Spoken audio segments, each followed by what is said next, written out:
Okay, good morning mga ka-mystic / Gemini Empress. Okay, welcome back to our YouTube channel. So for today's reading, okay, we're going to read in general about your love life. Okay, so this is also in general reading about your love life. Let's check about your love life. All signs reading. Okay, love life reading. Okay, let's see about your love life. Don't forget to click subscribe button, click the notification bell for more videos, and don't forget to share this and to leave a comment if kayo ay nakaresonate or hindi. Long time no see mga ka-mystic or mga ka-Gemini. This is our second time around na magpa-post ng reading. Okay, sobrang tagalan ng last. We have a one post before, pero ngayon pa lang. Ay, magpa-post ulit, okay? Oops, sorry. Okay. Oh, 8 of Pentacles. Okay, so the energy that I'm having here right now with 8 of Pentacles, it's feeling like some of you is nagkaroon ng mga ex-person. Actually, each one of us naman nagkakaroon talaga ng ex-person. But what I'm pointing here kasi is yung mga ex ninyo. Recent man ito or even years yun ng exes, nagbabalak sila makapag-ayos. We have the Queen of Pentacles. Especially yung mga matatagal lang nagsama, na recently lang nag-ex, mas matagal yung pinagsamahan ninyo.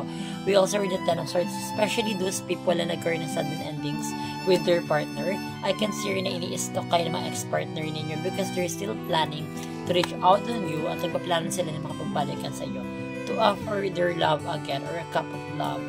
Nag-offer sila ng comeback or ng reconciliation with you, mga ka-Gemini, mga ka-mystic. We read the Strength card. Sobrang confident na mga ex-person ninyo makapagbalikan sa inyo. Probably, sila na yung mamimuli sa inyo. Before kasi during the time ng kayo ay magkarelasyon, kayo ang palagi nanunuyo sa mga person ninyo. Kayo yung palagi nag-i-insist or nag-initiate na makikipag-ayos with your partners. Kahit na minsan sila may mistake, sila may mali, straight into Star card. But now, things are different, okay? We are with the straight into Star card. I can see rin na they're starting to to adopt your attitude before, to adopt your yung pag-ugali nyo before when it comes to relationship. Sila naman ngayon, it's their turn to to reach out on you or to do your part or yung parang ginagawa nyo before na pag-relation sa kanila. Okay, Star in the Six of Cups. I can see rin kasi yung mga ex-person ninyo, hindi sila fully nakamove on Iba sa kanila sobrang attached pa rin sa memories ninyo. Sobrang, alam nyo, like, hindi pa sila fully nakaka-move on. Sa kung ano man yung totoong nangyari sa inyo, ano man yung totoong naging ganap, kahit kung sino man yung may mali sa inyo, it doesn't matter. It feels like past hunts them. Past is hunting them down, okay?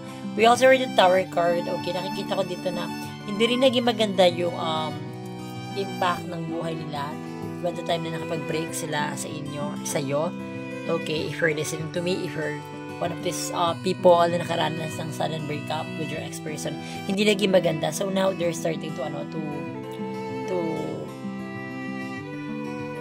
see things na just like what you see.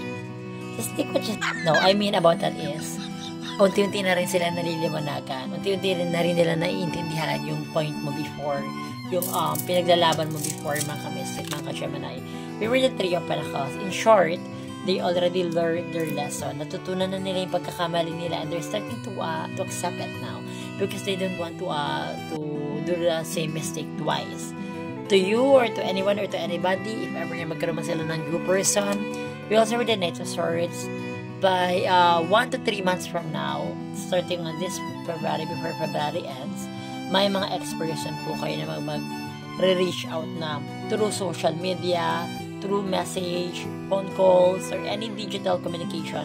And to some of them naman talaga na alam yung specific house niyo or medyo may pagkamakapal ang pes or talagang alam mo yun, yung hindi sila mahihiya to do a house visit or even to knock on your door, to knock on your house, to invite you to go out with them. Eventually, yun yung gagawin nila.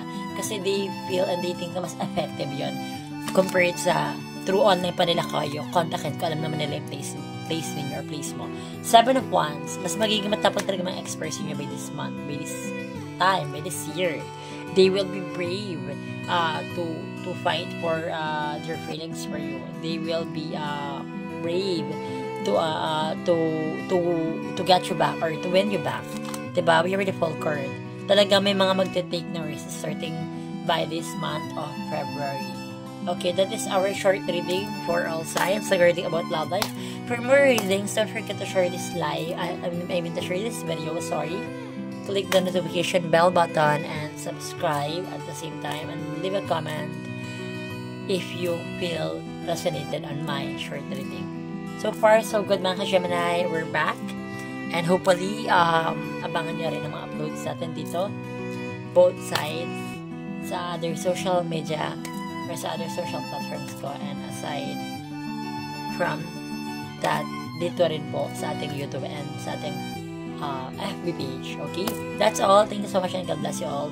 This is a timeless reading. Don't forget that this is a timeless reading. So, possible siya mangyari agad or possible din namang madali.